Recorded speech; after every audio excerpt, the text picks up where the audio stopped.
Mga kabombo at mga ka-Star bago ho tayo umusad pa sa ibang malalaking balita ngayong araw ho na ito ng Miyerkules, ay makakausap po natin ang pangunahing grupo na nagsulong ho ng legislated wage hike bill dyan sa mababang kapulungan ng Kongreso. Kapiling natin ang legislative officer ng TUCP at si Ginoong Carlos Miguel Oñate.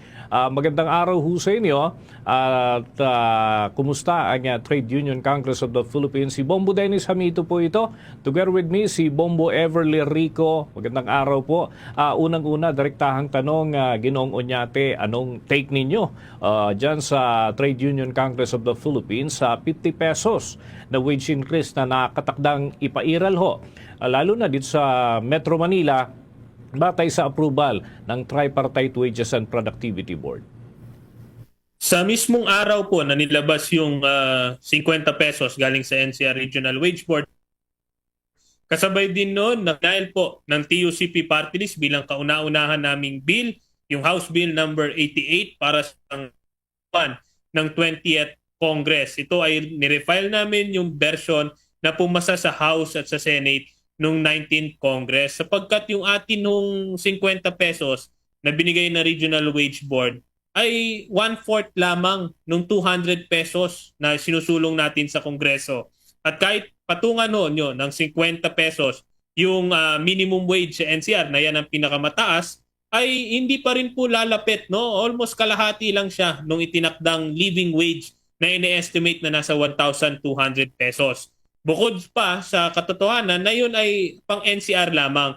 Kung kaya't kami pong mga manggagawa, no, TUCP Party List, no, patuloy na sinusulong yung 200 pesos legislated wage increase sa Kongreso, sapagkat ito lang yung tangi naming pag-asa para sa isang substantial na wage increase. Okay, Ginoong Oñate, may epekto ba itong recent action ng National Capital Region Wage Board sa inaasam ng maraming manggagawa, of course, na 200 pesos daily wage hike? Sa amin, no, yung 50 pesos, no, binibigyan din lamang niya yung pangangailangan na pumasok na yung Kongreso dito sa pagtatakda muli ng sweldo, sapagkat malinaw na itong latest na barya-baryang increase ay refleksyon ng kapalpakan ng ating regional wage boards for the longest time since 1989.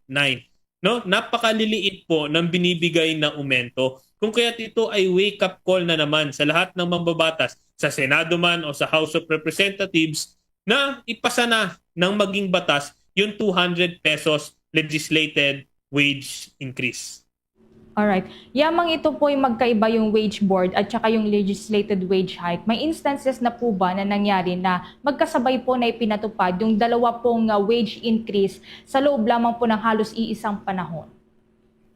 Ang kasaysayan po ng ating regional wage board ay noong 1989, yun po yung kahuli-hulihan, no, na legislated wage increase, 25 pesos, na ibinigay po ng Kongreso. Kasabay po noon, nilikha niya yung regional wage board system.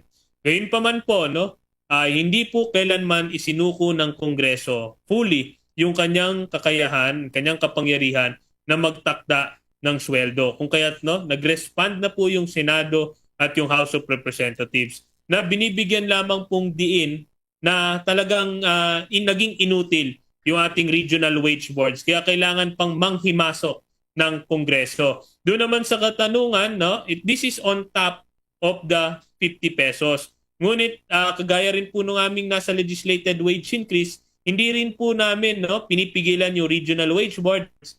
Isa rin naman sa pinakauna naming House resolution na i-file sa House of Representatives ay yung House Resolution number 13 na nananawagan sa Kongreso na imbestigahan kung paano nagtatakda ng minimum wage yung ating mga regional wage boards. Kasi hindi namin alam kung saan hinugot sa hangin yung 50 pesos, hindi namin alam kung ano yung naging batayan.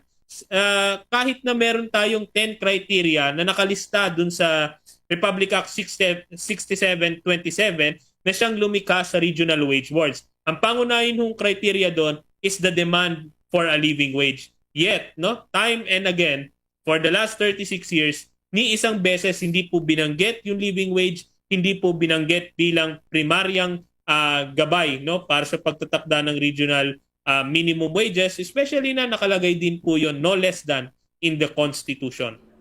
Alright, nababanggit nyo nga po as criteria ito pong living wage. Hindi pa po ba sapat na ikonsidera din bilang supervening event para magtaas na po ng sahod? Ito pong oil price hike, itong mataas din po na presyo ng mga bilihin, gayon din po itong matamlay na halaga po ng piso.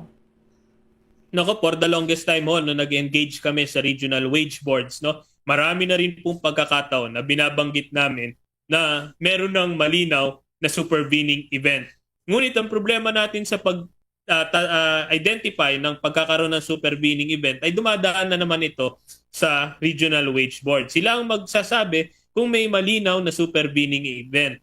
Ngayon, dun sa komposisyon ng ating regional wage board, tripartite nga po yan.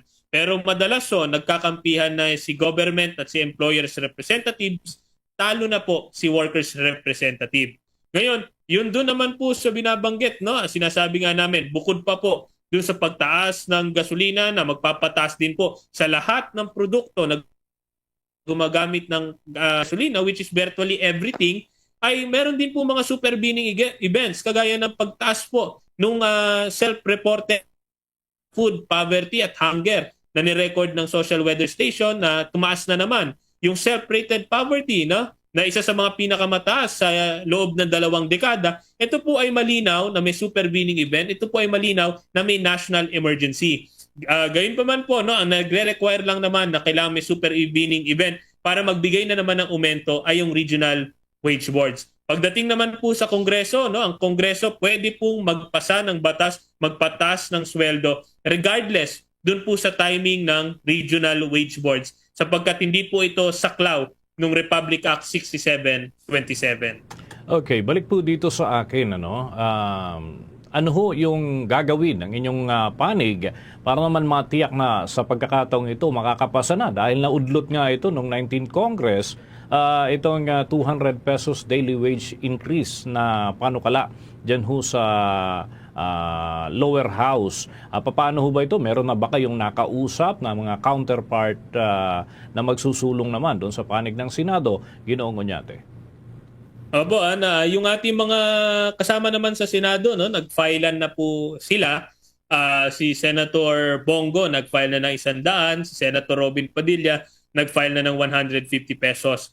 Kami naman sa TUCP Party List, no, kinuha na namin yung unang concrete step para ito po ay mapabilis na pagpasa. No? Final na namin to unang araw. Sa halip po kasi noon, no, patapos na yung 19th Congress nung naaprubahan sa Kamara, no, kung kaya't hindi na nagawa yung BICAM dahil nagkaroon ng turuan doon sa usapin na yon.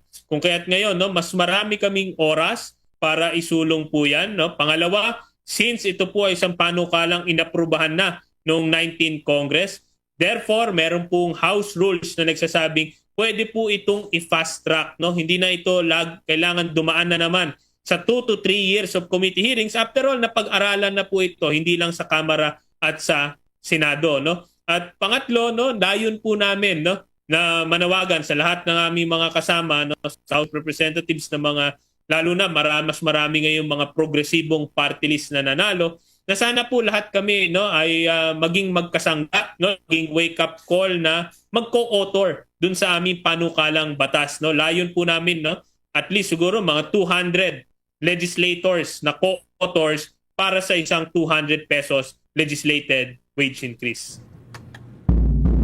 Okay, with that, maraming salamat Ginoong Carlos Miguel Oñate, ang Legislative Officer ng Trade Union Congress of the Philippines, at yan ay kaugnay ng nailabas na kautusan ng Tripartite Wages and Productivity Board na 50 pesos na dagdag sa arawang sahod ng mga manggagawa dito sa pambansang punong rehiyon.